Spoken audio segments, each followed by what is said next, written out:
Paying electricity bills can be a hectic. Long line queues, bad weather, and no available transportations. You name it. But good news guys, if you're living in the Philippines and you want to pay your electricity bills online, then this video is for you.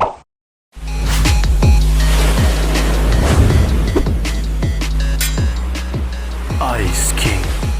Hi guys, this is Ice King Tech, and this channel is for those people who wants fast and easy video tutorials and mobile phone tips and tricks. So make sure to subscribe to be updated of the latest straight to the point tutorial videos. Okay guys, for this video I'm gonna be using Gcash, for it is the most common virtual wallet application in the Philippines. And yes, this video is applicable to all local electric utility companies in the Philippines like Meralco, Cagelco, or Batelec, and etc.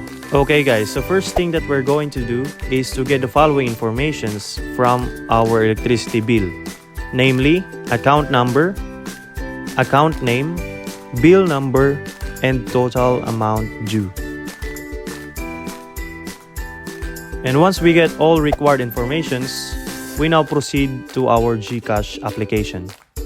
Open up the application and on the main page, select Bills.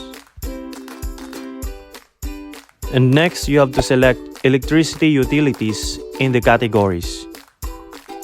And now you have to select your local electricity utility company in the given options. After that, you have to fill out all required informations: the account name, account number, and bill number. The email address is optional, so if you don't have an email, it's fine. Personally, I save all electricity bill in my email to keep track on all of them in one place. Now input the total amount due. Take note that this is not the total amount after due.